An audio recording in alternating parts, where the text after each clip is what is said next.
at Boston, and it was like from high school. But obviously, I realized I cannot do high school for everyone. But where would you start that to say I went to the medical device world? Thank you for giving me a chance to talk about that. I love telling that story. For me, it started literally. I just had spent every cent that I owned on a ring for my future wife. Right, I proposed to her.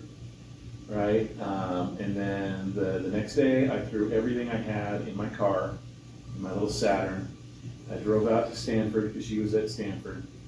I slept in my car in the parking lot, and I would shower at the dorms where she was staying in the days. So you're from Utah originally? I was originally from Utah. So I just graduated from the University of Utah, physics undergrad. I knew I was going to be an engineer. I knew I was going to be an entrepreneur. I couldn't stand engineering like you because every time I did, I remember I got an A- on a class once because I didn't put the carets on my vectors. In physics, you're just like, you get a 60% on a test and it's the high and you got an A and you think you're smart. It was just, it fit me. It fit me. Like, perfection was not the objective in physics. It was understanding deeply something. So I liked physics, but I always knew I was going to be an engineer and an entrepreneur. So I just graduated from the University of Utah. I spent all the money I had on a ring for my wife. I had peanut butter and jelly and bread, drive out Stanford, I'm sleeping in my car. And I'm like, all right, I've got enough food to like last a couple of weeks. So I gotta find a job, make this happen, right? So I go to church, just sitting in the back, and I sit down next to this guy, and I go, hey, I'm Steve. And he's like, hey, I'm Chris. Nice to meet you. That's how it started. That's how it started, wow. Right? And the next question was, what do you like to do? And I'm like, I like to backpack. And he's like, really? I do too. Where do you like to backpack? I'm like, oh, my favorite place is the Wind Rivers in Wyoming. He's like, really? That's my favorite place too, right? And anyway, we started talking, and I'm like, I need a job. He's like, oh, I'll turn in your resume. I work at this medical device company, this startup called Anirex, and this is all just going over my head. I'm like, medical devices, what is medical devices? I turned in my resume at some satellite companies that are, some big companies there in the Bay Area. And so he turns in my resume to this company. They have an opening for an internship, so they bring me in to interview, and they show me all this stuff. And I loved the interview. It was a lot of fun. I got thrown a lot of people at it. I thought it went great. And they immediately gave me an offer as a full-time engineer, not even an Not the internship. Not the internship. And literally, my first thought was, now I have a job, I can find time to find a real job. I literally said that. Like now, I can see my pathway out of sleeping in my car. Yeah. Right. Yeah. I don't have to go. I don't have to drive home to my family and go and admit to all my friends that I was crazy for spending all the money I had and moving to the Bay Area. I'm like, okay, phew. And then literally, this sounds so stupid, but this is literally how I wrote. This is what it was. Within 3 days of starting, I call up my mom. I'm like, Mom, this is better than a vacation. This is better than going to Playa del Carmen. Like that's one of our. We go there every year. We love it. I just love the Caribbean and Mexico. And this was better. Didn't know anything about medical device. You went there and then you're like 3 days. I knew nothing. And just before that, I really thought this was just a chance to find a real job. But I knew within 3 days that I loved it. And the only way I could still summarize it is I quickly realized that it was doing something that mattered. It got to draw on the science that I'd been trained that I loved, but it was still so much unknown. It required so much creativity. It was just a perfect combination of art and science for me that I immediately loved it. And responsibilities grew, paperwork is added, stresses are added, but it's still that same draw to me of a combination of art and science, doing something that really matters, helping people, but a complex problem, but involves creativity and a little bit of the unknown, working on small teams, because most medical device companies, it's a small team, right? Everybody gets to see the whole project. You're not just like a specialist on a certain part. Like if I had done satellites, I would have been miserable. I would have been miserable. And so there's a lot of history between then and here. But that's how it started for me, was just pure luck. I like to say, you always hear the, chance favors the prepared. Yeah. And so I was prepared well to appreciate it and run with it, but it fell into my lap completely, totally. So day 3, you were on vacation. I was on vacation. Did that feeling last? Because I know that feeling, that's how it was when I started Agile. It lasted a long time. Did it last the whole time at It probably lasted about 2 or 3 years. Yeah. I would say it was so that company was sold to Anurex was sold to Medtronic. Yeah. They eventually moved it to Santa Rosa. I did not go long. Chris and I both became the first 2 engineers at another company, Fogarty company called Bacchus Vascular, where you thrombectomy. And while I think my skills were appreciated immediately, I was creative and resourceful.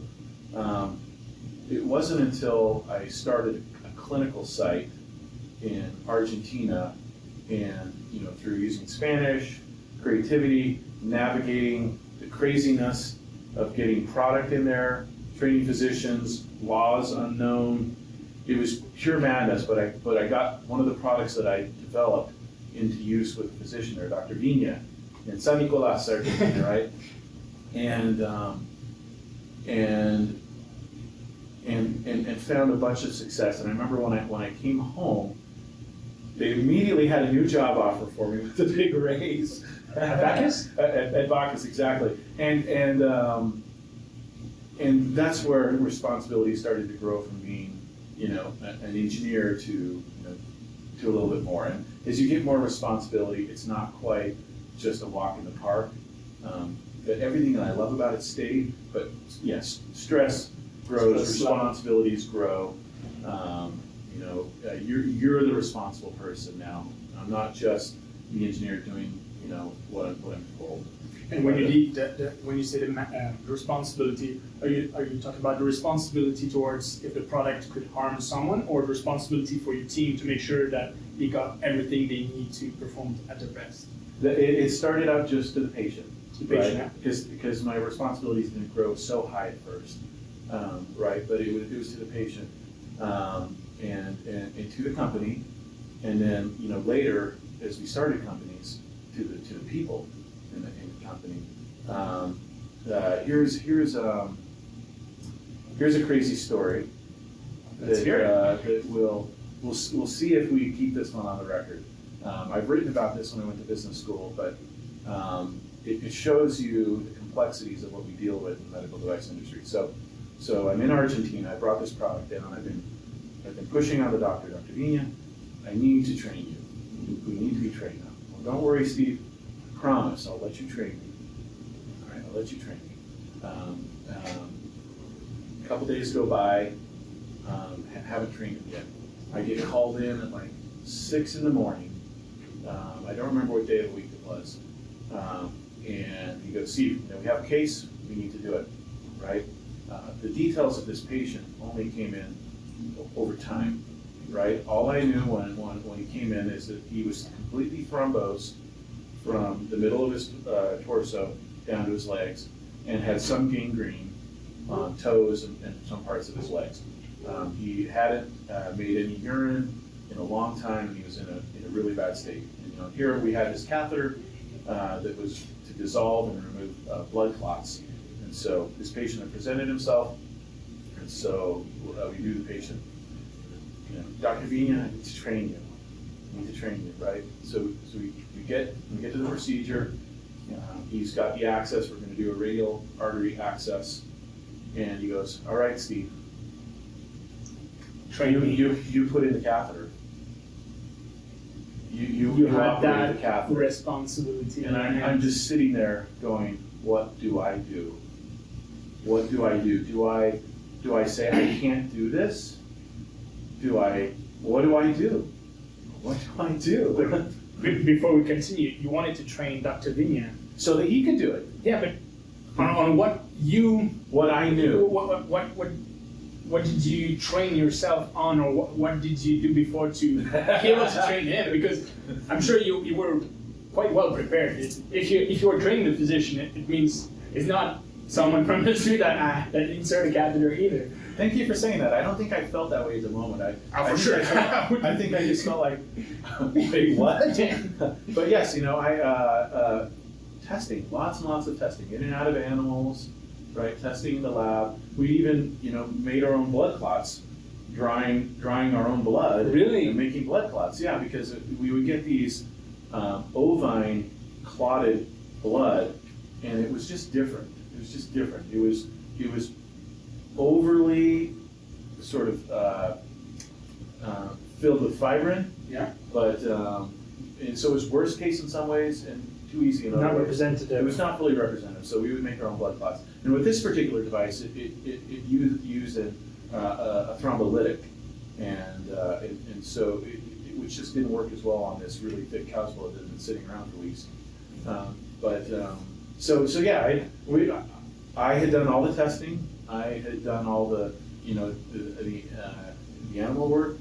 But when it's the time to operate a live human person, it's not the same thing. It's not for sure. the same thing. So what happened? And I'd never done a radial approach, right? This was supposed to be, probably contralateral, put it on one side of the leg, do something else, go somewhere else, right? It was probably too late already to say, oh, can we do another? Yeah, It was let's go. it was too. Oh, if it was here, I guess that's why you. It's too late, exactly. And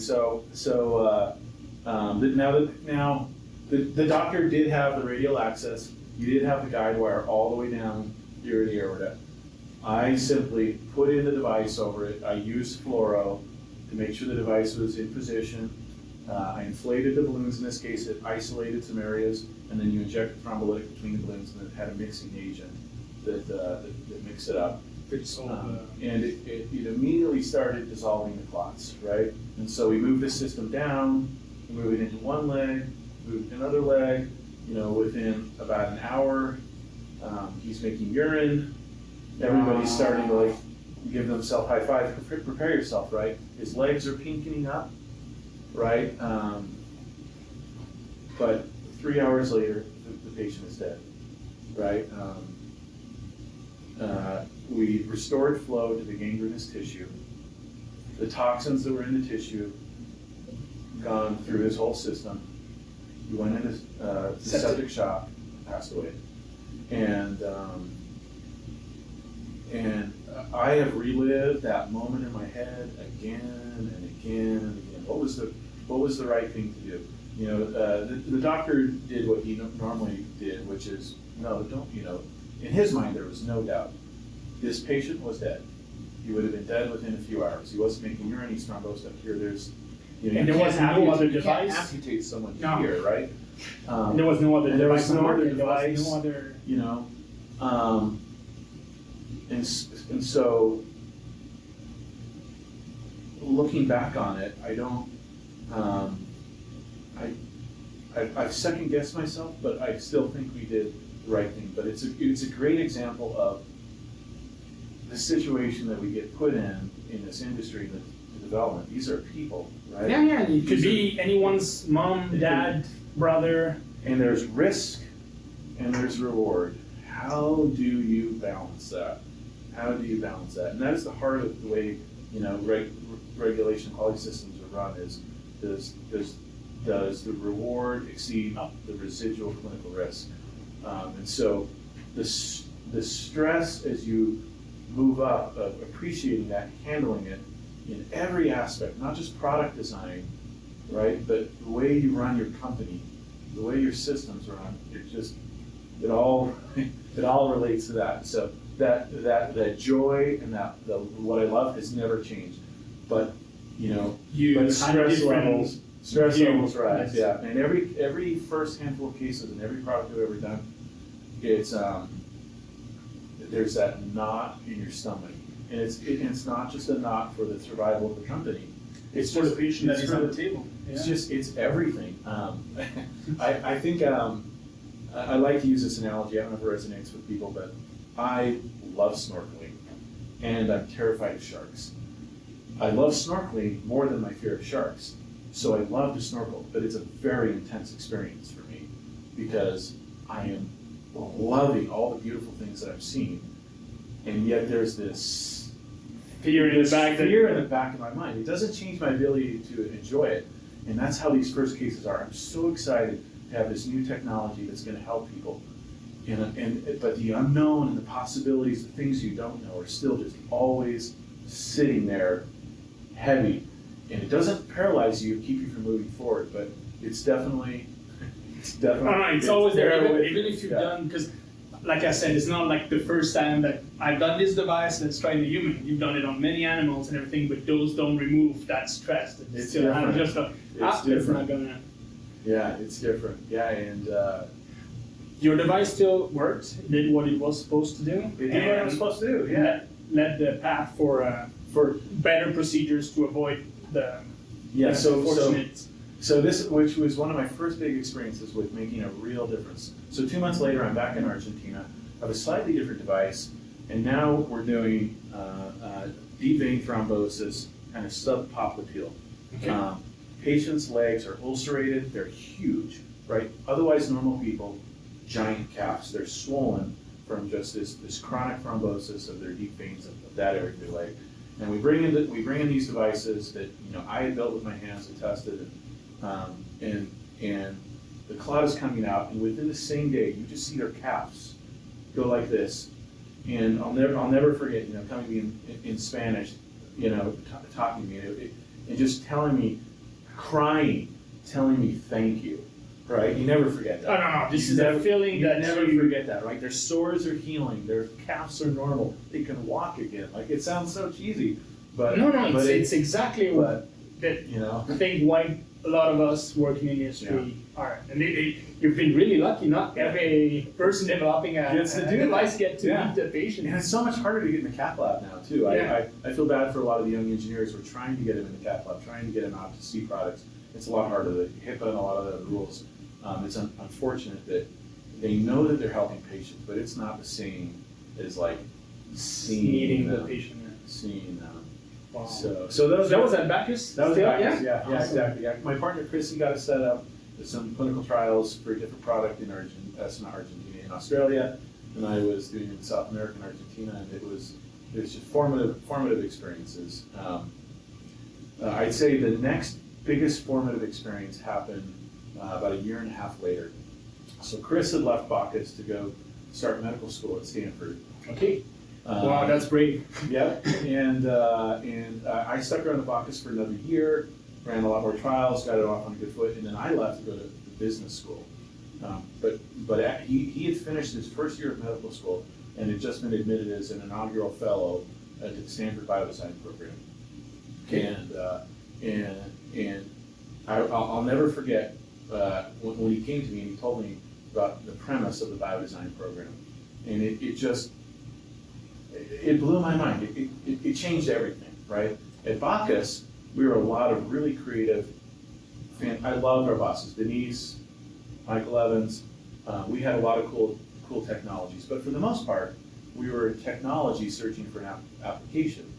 My recollection of it was, every second or third board meeting, the board would say, we're done with dialysis grafts. Let's go use these thrombectomy systems in saphenous vein grafts now. Let's make it push it. Okay, we're done with saphenous vein grafts. Let's go use this technology in our, peripheral arterial thrombosis. Okay, we're done with that. Let's focus on, DVT. Okay, we're done with that. Let's go back to dialysis. Okay, now we're finally back to peripheral DVT. So there was always a technology sort of application, and I got to file a lot of patents. I got to be involved in a lot of cool stuff.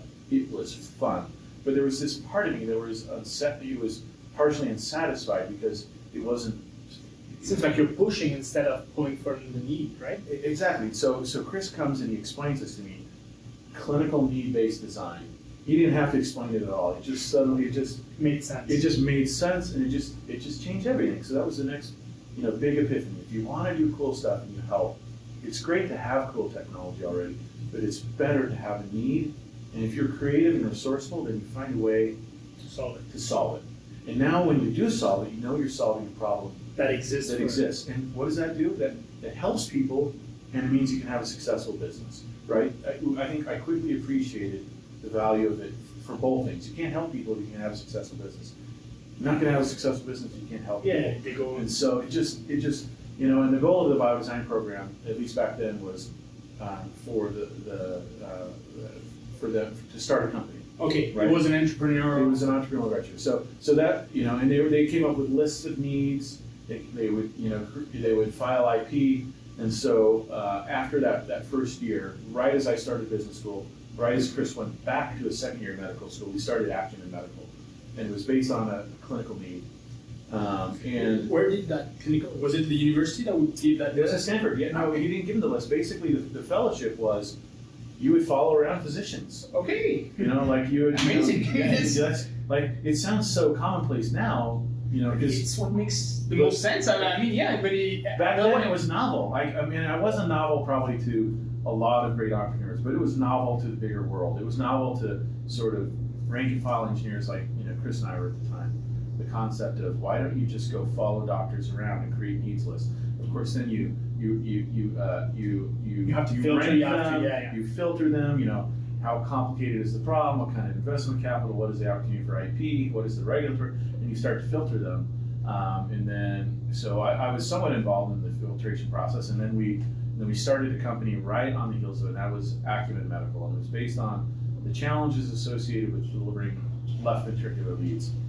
And I remember when we went to one of our main mentors, Tom Fogarty. He was the one that invented the original Fogarty balloon, first balloon catheter. Oh, great wow. story. He started tons of. He loves engineers, patent attorneys, and so he was a wonderful mentor to us. The Foley catheter is the urinary one, right? The Fogarty, Fogarty Fogarty, catheter. okay. So this was a balloon embolectomy catheter. So Okay. so and he invented a lot of other things. Very renowned. If anyone wants to research him, plenty to be learned and said about Dr. Fogarty. He's a very creative guy, physician. Okay. Right? He has a great backstory. His backstory was, when he explained the idea of his embolectomy catheter to his attending, I'm going to get those wrong. He goes, "That's a stupid idea that will hurt people," something like that. And of course, he went out and proved him wrong. Saved countless lives with his great product and spawned lots of other companies. But anyway, I think he has patents on like transmissions and other stuff like that. And he has a winery on the Bay Area. Wow. Like 90 something now. But he was our mentor, and so we go to him with this. He was also venture capital, and he was a little disappointed in us that we didn't aim bigger. That we didn't aim bigger, and that has always stuck with us because we were going to solve an access problem. That was primarily delivery systems. Medtronic, they already had the pacemaker leads and systems to do this technology. There was just this big barrier to actually doing these procedures. And so here we are, we're going to solve this problem with delivery systems, right? He was a little disappointed in us that we didn't think bigger. And he still mentored us, and he was still. I don't think it changed his interest level in us, but I remember that stuck with me. And did he tell you straight up? Oh, I think you can go bigger, or he was like a bit more. I think. Oh, he was always straightforward. straightforward. Yeah, he thought we should do something bigger. And in the end, this is why I still value that. It still haunts me is the wrong word. It doesn't haunt me, but you can't have it all. And I to this day I like our choice because what it did allow us to do in a typical venture-backed company in the Bay Area in those days. Probably not too many changes, but back then, you raised a bunch of venture capital, and the founders were very likely forced out within a very short amount of time, right? It's big boy stuff to do. Let the entrepreneurs get it started. You raise $15-20 million, they'll bring in a CEO, and the CEO forces everybody else, right? And so we wanted to learn and grow and understand and experience this whole thing. And so. Did we fully appreciate all those details from the get-go? No, but we had a sense from the get-go that this was going to allow us to do it from start to finish. And so myself, Chris, and another partner, Nick, who's also a fellow at the biodesign program, started the company. And with lots of bumps along the road, that's essentially what we're able to do. We're able to do it from start to finish, sell the technology to Medtronic, which it's still one of their flagship projects in its area. So you founded Acumen with Chris and Nick? Yep. Solved the problem you guys were looking for, sold it, and closed that. There's some twists to the story. I'm simplifying it a bit, but that gave you like a full experience of entrepreneurship. It gave us the full experience, yeah. When I remember, we had to get angel funding, and we got some quasi-venture funding. They were technically they were venture companies, but I don't think, they weren't true venture capitalists. But I'll remember Carol Sands from the Angels Forum, I remember she was coaching us in the beginning. You need to go home and practice in the mirror. Steve Leeflang, Vice President of Research and Development. Because, we're 28-year-old, right? So I remember you founded we founded Acumen, and I just remember I felt like a fraud at first. Why am I a VP of R&D? Within weeks of of running projects and stuff like that, you mean no, I'm doing the job. It's all good. But at first, I had to practice. Steve Leeflang, Vice President, Research and Development. I had to practice saying it with a straight face, right? Well, Brittany, my mentor, she told me fake it till you make it. Yeah, that's pretty much it. Oh yeah, I love that phrase. Yeah, fake it till you make it. Yeah. I'll take a quick break just to make sure I see. So we were at Acumen Medical. Yep. You just sold it to Medtronic, you said? Yep. What's next? So what's next? Big decisions to make. Do we keep working with Nick? Do we do another startup company? What do we do? We've had some success. There's, there were some bruises. We got some bruises from that experience, right? There were some sore spots. Interpersonal, with people, and so what do we want to do next? How are we going to do this? In the end, Chris and I, Nick is a seasoned executive now, and at the time, Chris and I wanted to go in a different direction without a venture-backed company. We kind of, our investors made some good money at the time. I think my common stock check was about $30,000. Okay. I negotiated a salary equal to my bonus as part of the transfer to Medtronic, which was obviously much, much bigger than that. And so no complaints, but you come out of that experience and you go, okay, if I would like to make more money, I need to do something differently. And if I would like to maintain some control and have a unique impact, we need to do something differently. So it took us a little while to formally answer that question. But essentially what Chris and I decided to do was to bootstrap our own sort of design and development company. So were you still working, so when Medtronic acquired Acumen, I believe were you guys still working for Medtronic now, or were you out of the deal right away? It was technically an asset purchase agreement, so we were never employees of Medtronic. There was an earn-out. Okay. And so we stuck around until we completed the earn-out.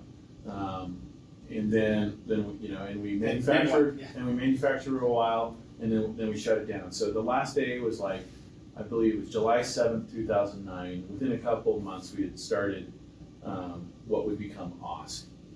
And AuST was basically Chris and I looking each other in the eye and going, all right, if we do this, it's essentially saying that we can finish our careers doing catheters, tubes and wires. So are catheters even going to be around in 5 years or 10 years? Hell yeah. Exactly. But those are the things we're we're gonna do this, right? We were very fortunate because we had a strong relationship with an executive at Biotronic, Eric Tripp, one of the people that I've had the greatest pleasure of working with my whole life. And we were able to start an initial big project that leveraged technology that we had owned, and some that we had been able to spin out from Acumen and that we owned. So to understand, you guys took all the earnings you had from that sale of Acumen to Medtronic, put it together, Chris and yourself started this new company AuST, and had already an idea for a new product? Well, we had, that's a good question. So we didn't take that much from Medtronic, so now that's all closed up. And what are we going to do next? We had this relationship with Eric Tripp. I remember him calling me, and to this day, I don't know if he was just joking to get more information out of me, but he basically told me, Steve, I heard you had a way to get around the IP for the product that you sold to Medtronic. Wow. And I'm like, what do you mean? Exactly. That's exactly what it was. I'm like, how did he know that? I'm like, is there a mole? And I'm pretty sure he was just joking because he is such a good guy, right? And so, we had been developing that IP. It was the coated liner IP. And so we had some of that at Acumen, which we had been able to spin out. We had a license to Medtronic in the field. Everything outside of that field, plus all this new IP that we had developed, that it greatly expanded it. There was one particular way that we had patented to make this coated liner that we licensed to Medtronic for one field. And then, of course, we had to patent all the other ways, and it's been a fantastic patent portfolio for us. It's really been what got us on the map, was sort of that technology from the get-go. But we had this relationship with Airtrip, and so we get this contract negotiated, and so this time Medtronic was your. Medtronic's gone now. Okay. We manufactured for a while, and then we cut. Then we're done. For this new project. Totally separate. Okay, so you were your own client in a way. We were our own client, yeah. So now it's just Chris and I, unemployed. What are we going to do next?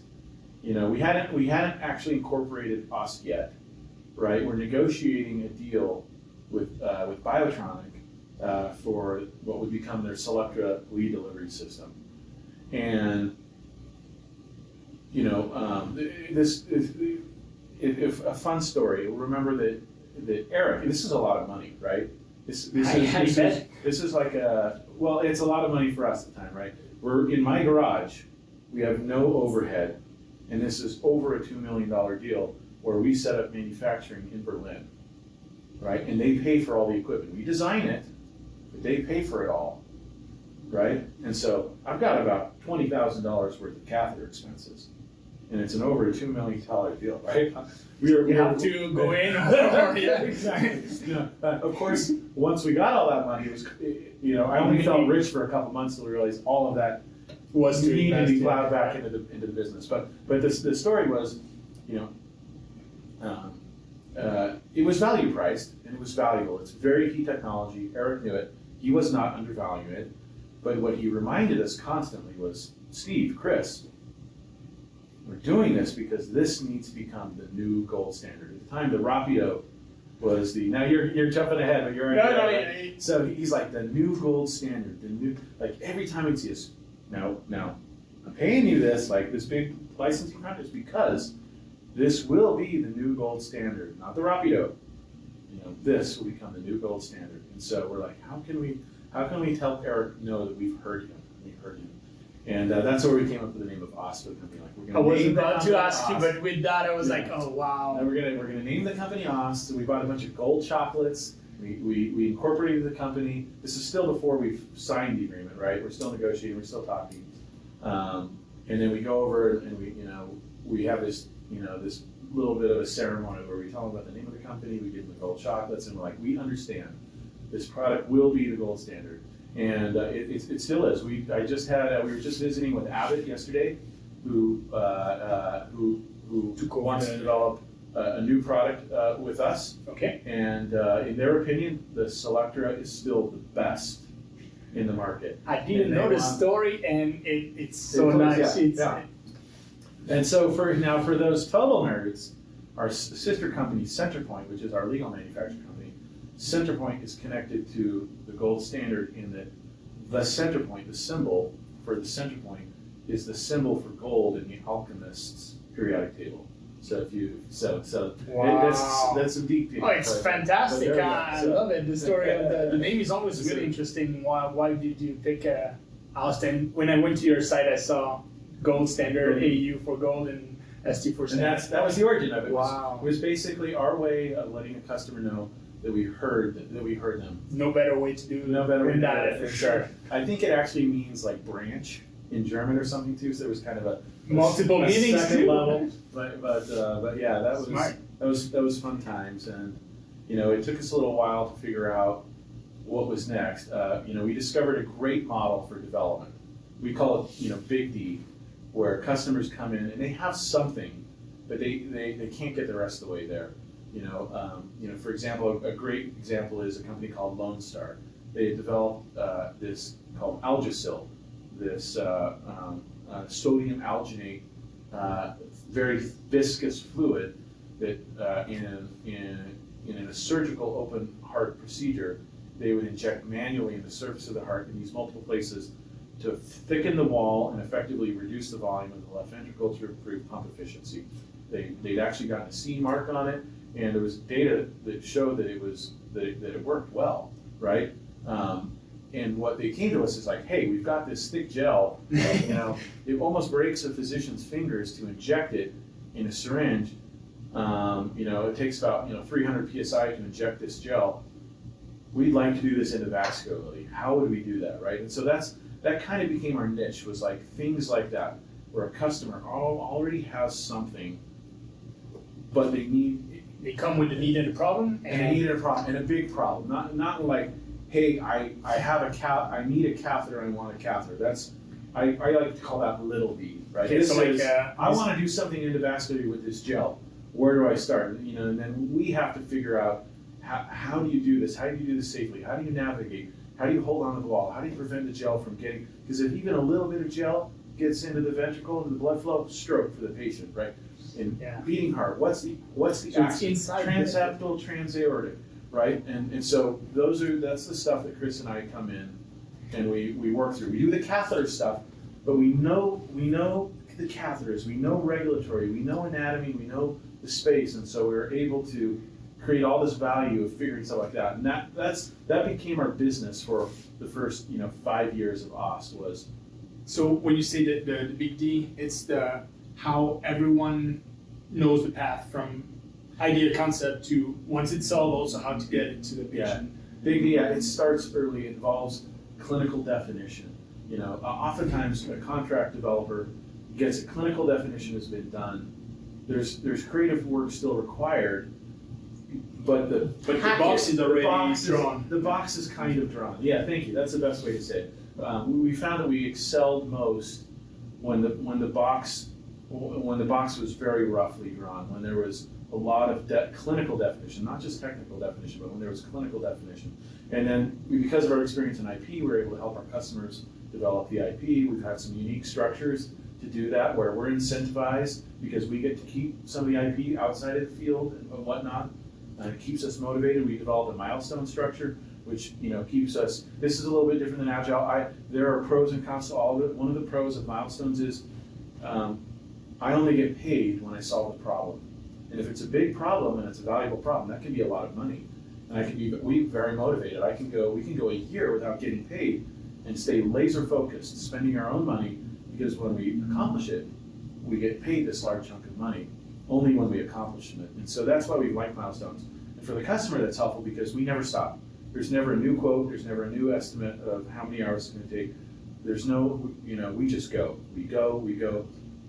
We're incentivized to be innovative and creative to solve the problem. Because why? We only get paid when we solve the problem. So if customers don't have, if they don't know what they want or they don't have aggressive timelines, milestones don't work at all. If you have someone who's like, because then it's going to last forever. It lasts forever. It drags out. I can never get them to make decisions. There's trade-off decisions that have to be made. If there's no pressure, nobody can make trade-off decisions.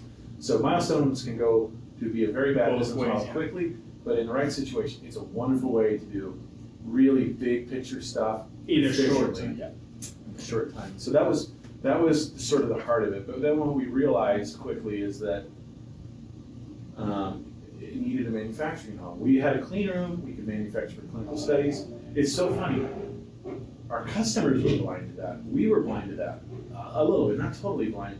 And then we all start to find ourselves in, wait a minute, this is working. Now what, right? And fortunately, we were a little bit ahead of that. And that's when we started the manufacturing side of the business, where AuST Manufacturing and subsequently Centerpoint came to play. Still in the Bay Area. But it was, but one of the ways I like to describe it is, there's these various epiphanies along the way. Chris and I were fortunate to get to be involved in IP early on and learn about the importance of IP. But we were very fortunate to be able to work on regulatory submissions. Like Chris and I got to, we did some of our own submissions at Acumen, and we were involved with the submissions at Bacchus. So we knew regulatory, right? Yeah. We got to, Chris was training in medicine, and here we are starting clinical trials. You got the contacts, you got everything there. It just gave us such a broad view. We're just knocking down these hurdles. What we realized is the next big impediment, which I guess where I'm going is, if you want to make a difference as an engineer, as an inventor, as an innovator, you start to realize what are all the roadblocks to innovation. Patents are an important part of it.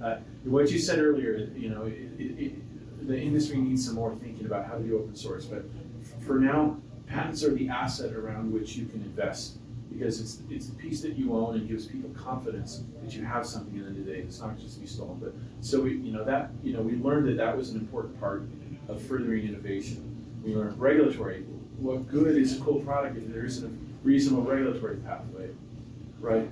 Without that, what good is a cool technology if it doesn't solve a real clinical need? We're learning all these things, and the next big learning was, hey, if you can't manufacture a product, it's not manufacturable. As good as it is, even if the regulatory is there, even if there's a need, you got nothing. Yeah, right. Absolutely. And so Centerpoint is the next evolution of that, which is what frequently happens with big companies is the regulatory process for them is so risky. They want to overburden it so much. And so we've learned this lesson too many times. We've learned it, forgotten it, and learned it again. You almost never want to let your partner company do the regulatory. They'll find ways to kill it because it's a lot more. It's the conservative side. The conservative side. They're not good at managing risk and mitigating it, right? And so Centerpoint is frequently the legal manufacturer. And so that's another impediment. Is not just the regulatory pathway, but the actual clearance.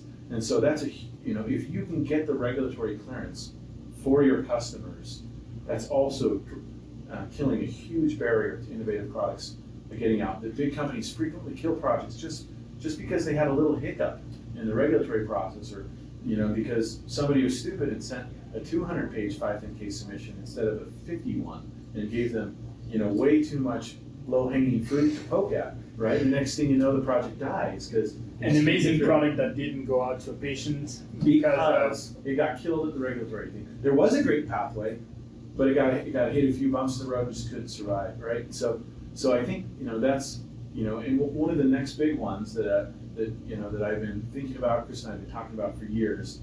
That's an even bigger hurdle is distribution. You have to convince a partner that that the clinical risk is low, the supply risk is low, that the value's there, the reimbursement there's just so much to establish. What is the ultimate evolution of AuST Group and Centerpoint?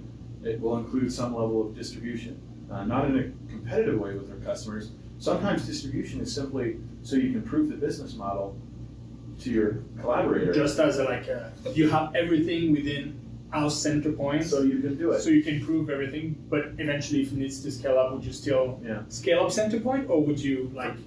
I'd say I live in multiple worlds. I live in multiple worlds. It's not that I live in a fantasy world, but I dream really big. I guess that's possibilities from your mentor. I really would like to be a better version of Medtronic in 30 years. I don't want to see Medtronic die, but I would love to be a better version of Medtronic in many years. And how am I going to be better? I'd like to have, they're faced with so many challenges in change management, right? I would like to be a little bit better at change management. And so we're trying to put in the heart of AuST and Centerpoint little kernels, a little bit of modularity, just a little bit. I don't think I live in a fantasy land. Not like open field, but a little bit of modularity, just a little bit of modularity, just those kernels from the get-go, and all of our SOPs, all of our approaches, everything, just a little bit of modularity. So the culture is that. So that we can, and a little bit better way to manage that, the residual clinical risk and the reward, just a little bit, so we don't, I just see so many good projects get killed these companies, they just can't manage it. A good friend at Medtronic, I think almost all of his projects have been like color changes or hub changes, and all of his, he gets to work on so much cool stuff. Like that's not all he's done, but that's all that's made it into the field. Yeah. Other projects, most of them just get canceled, right? And so being able to so that culture that you're the kernels, the culture that you're putting out there is that people don't freeze over change here. People know how to navigate change. At least better. Yeah.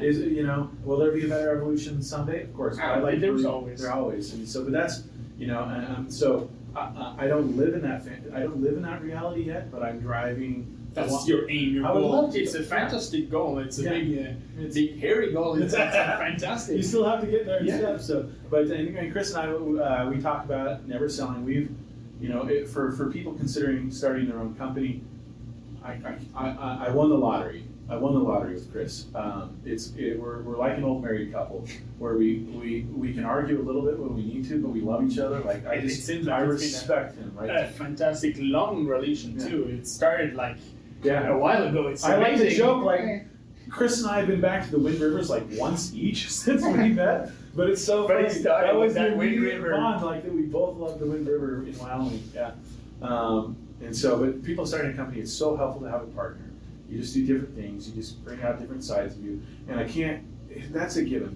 But to have a partner whose risk profiles is similar while still being different, how to have stayed on the same page over all these many years, we have families and there's challenges with families, right? Yeah. Our kids are amazing, but we have challenges, right? That changes people's risk profiles. That changes people's because you have kids here too. You have people you're responsible for, and it's how to manage the priorities between the company and I guess it's. So I don't know how you find people like that. I won the lottery. It's kind of like falling into medical devices. All I can say is thank you. I don't know how I found Chris. Sometimes I don't know how he puts up with me, but you can't do it without. So you say like if you want to start something, especially in the medical device, where it's so regulated, so complicated, you need to have. It's so helpful to have a partner. I've seen other people start business with partners, and they have challenges, and I've just been fortunate that it just hasn't been a problem. Would you say 2 is the magic number because you've been 3 at Acumen, right?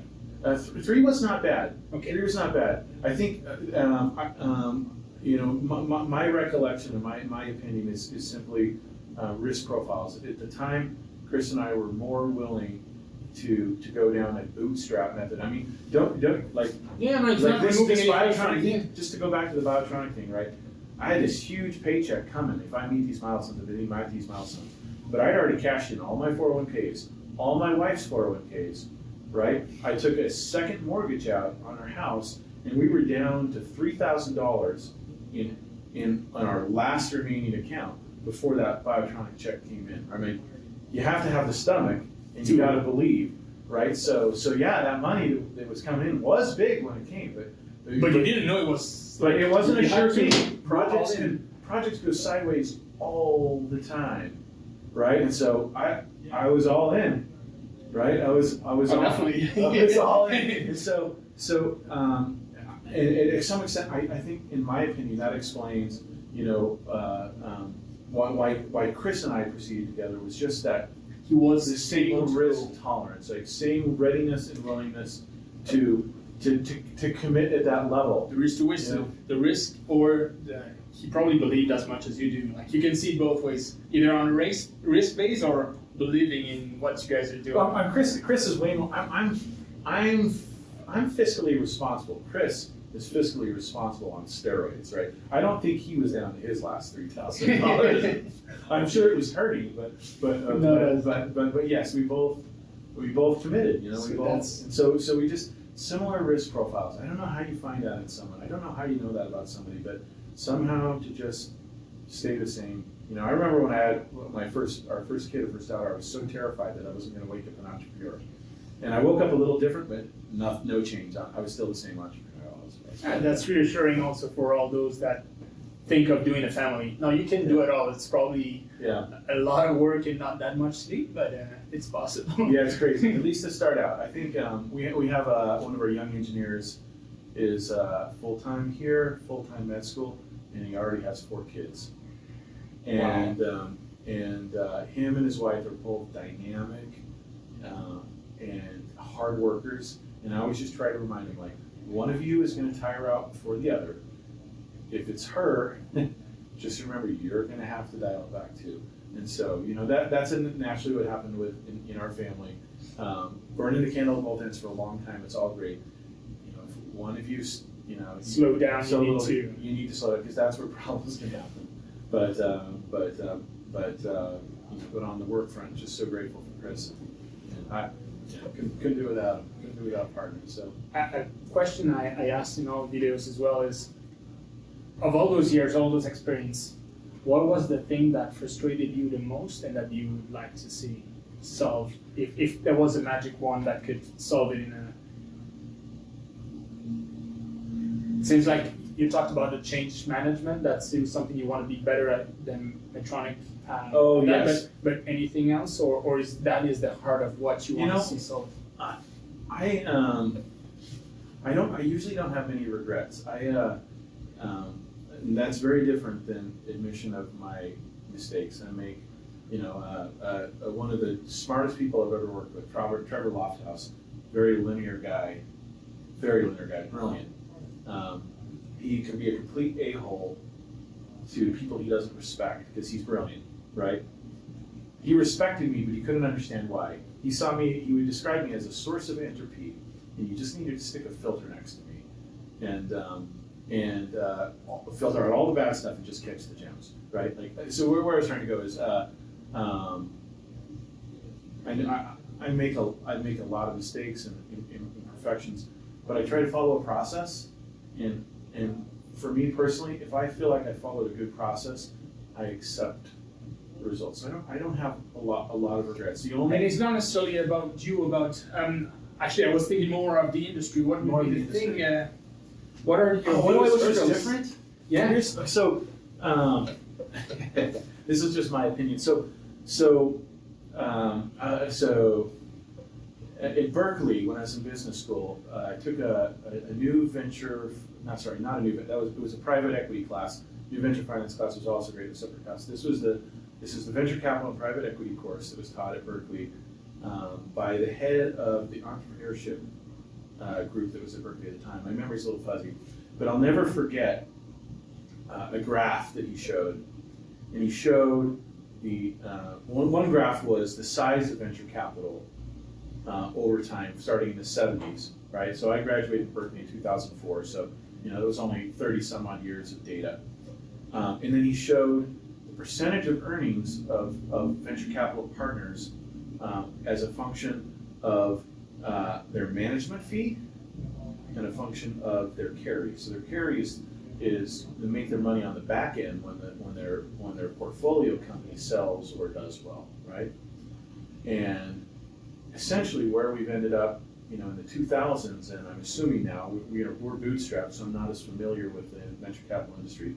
But where we ended up in the 2000s, when things went south for the medical device industry, especially in the Bay Area, was very little earnings by venture capitalists from their carry. Most of it's from their management fee. Meanwhile, data's coming in that says pension funds should have a certain allocation to venture capital. And what happened? Venture capital funds ballooned. They ballooned ridiculously. What happens when they balloon? Well, a partner can only keep track of 10 portfolio companies, right? So now instead of investing $2 or $3 million, they're always trying to cram 7, 8, 9, 10, 15 in way too early, 50 million later, because they got to manage $1 billion worth of funds, and they don't want to have too much work to do, right? I'm exaggerating. Yeah, absolutely. No, but I see what you mean. And so what happened? A lot. The data came in the late 2000s that they weren't making any money, right? Despite managing that much, they hide it from their limiteds, right? Because they need to keep raising their funds, but they weren't making money. And so a lot of venture capital medical only ones went out of business or transitioned to tech, keeping maybe some, like Therapulse is an exception where it was such a big idea. Yes, someone's going to fund it. It needs and is worthy of those huge dollar values that people want to put in. But gone are the days where a true venture firm would just put in $2 million, followed by 5, followed by 15. That's just way too little. And so they're either not interested, or if they are, they cram too much. And so so there's less. So there are tons of very valuable ideas that would improve patient health, reduce costs, but they just don't fit the venture model. And so that it is really sad. I think there's tons of money to be made by an investor type that can just be happy with the 2, 10, 30 raising ramp rather than going a bit too much. Exactly, because what happens now too when you cram in, when you have $300 million in, Medtronic has to buy you for $1 billion. If they're going to buy you for $1 billion, your data better be really good, more than just one small trial. You need a big trial. How much money does it cost to be a big trial? It costs a lot of money, and then the venture capitalists still want 3 to 5x on that investment. So just the number of solutions to that equation have just contracted. Is there any way from the other side to say, no, don't give me all that. Yep. Give me only 2 million.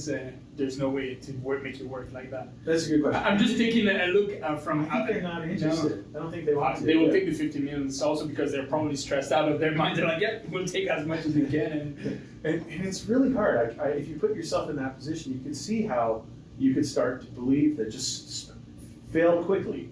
You know, that's the mantra when you got a bunch of venture capital money. Is you just need to move fast. And if you're going to fail, fail quickly. Yeah. I think you can spend a lot of money failing quickly. That was how I learned R&D. Fail early and fail exactly. big. It's a true principle. But it's true that you need to have the right product to make it. You can fail early and often with a lot less money. You know, like Acumen Medical. We got our first 2 510Ks approved on under $250,000. Wow. Right? You know.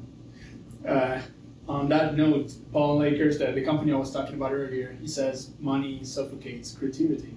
And it's true. When you get the money, you buy the machine. You don't build your own machine that would solve the problem. I think that's something we need to learn in a way that don't always throw money at problems and just think more. Yeah, no, I don't know if this is a true principle or not, but I've always loved the phrase "necessity is the mother of invention," meaning the clinical need drives it, but the need meaning hunger a little bit, you know, not living in the lap of luxury. I think the other thing sometimes it does, lean thinking leads to simpler designs which are more elegant. And if you're dealing in medical devices, anyone with any experience knows complex medical devices will get you a pat on the back from engineers for how cool it is, but they rarely work in the body, even if they are manufacturable. We're always too complicated, right? Always frustrated when we add stuff. You know, you add glue to fix a problem. You add stuff. Every time we're really frustrated, and then it continues. Yeah. So I think some amount of leanness is not just good for creativity. I think it's good for manufacturability and simplicity and elegance. So I think I think there's a lot of money to be made in medical devices for things that are just that aren't billion-dollar markets, you know, that are smaller, but still can make a dramatic impact. Are really cool. Could make, you know, entrepreneurs' lives interesting and, you know, rich products to pursue.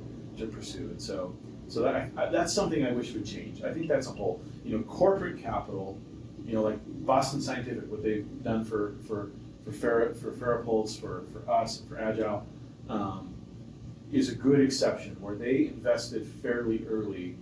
It helped bring in the venture capital. You know, there are corporate arms out there that are doing good, but I don't think they even come close to filling the opportunity that exists.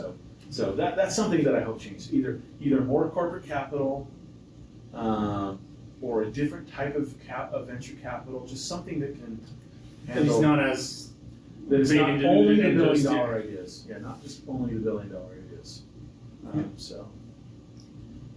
So yeah, that's something I like seeing. And then change management, of course. I would love, you know, we all hate inefficiencies and excess.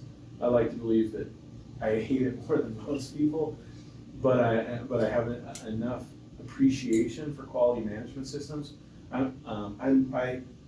People who know me know that I like to push boundaries, but people that know me also I like to stay within. You have limits. I have limits. It's not those. We need to streamline our quality systems. Yeah. What is it that allows me to be so aggressive and so and be so out of the box thinking? It's, you know, because I know I have boundaries. I don't like rules, but I like SOPs. You know, SOPs lay the boundaries. I stay within them, but I push right up to them. And so I appreciate SOPs. I don't hate them, you know, but I do dislike the direction of current regulation. And I think it's short-sighted. And so, you know, I want to do my part to help streamline that. It doesn't have to be that way. You know, we can look out for the patient's interest. We can look out for a lot of different interests without we heard good news from Vancouver Island, from Starfish Medical. Nick that I met with said that the pandemic helped a lot with that. You don't need to be in person. You don't need to do 3 times a copy of the file and everything. I was like, so there's hope. There is hope in that. There's always hope. Yeah. The pendulum. It's not just 2-dimensional. There's a lot of design space, and just keep finding better design space. Yeah. I know cost of products need to come down. They just do, and they can. But regulation is so expensive. It's a big chunk of the development. It's a big chunk. Yeah. Yeah. I know there's this statistic that they publish every year. That's the cost of the tax help industry, I think, or the size of the tax industry, the tax servicing industry. It's some hundreds of billions of dollars. It's very ridiculous, right? Basically, it's the amount of wasted money for the complexity of our taxes. If I were to give an analog, I'd say, a relatively simple product that I'm doing right now, pacemaker lead delivery, there's probably 50 hours tops of really core critical thinking that comprise that device, right? Wow. So going into the shape, the new valve, the exact construction, that's it. 50 hours. 50 hours. The next 5,000 are just going to be checking the boxes. And some of those boxes that need to be checked are critical. I would think about 500 of those hours are maybe critical. The other 4,500, I don't know. Yeah. And it is what it is, but it's essentially the tax on the industry, and that has a cost. It has a cost on which projects can become can be pursued. It has a cost. That's why I think that all this open source would help a lot, because we're reinventing the wheel on many things. You're reinventing the wheel. That is a great point. You should teach a class on that. Help people need to know how can I be a profitable business? How can I protect my employees? How can I protect my investments and be open source? I believe you. I bet it's possible, but I have to admit that it's a big risk to take as well. Yeah. Sure. Especially after hearing you talking about all those patents and how to protect the business. Yeah, exactly. Yeah. Anything you would like to add? I already took a lot of your time. I think the camera, this one already went off. Cut it. What else to add? I really like some of the other video viewers that I was watching. Just love to encourage anyone to just pursue their passion, pursue their dream. Be prepared when it happens. You can't know every possibility out there. Just be ready for it when it happens and enjoy the ride.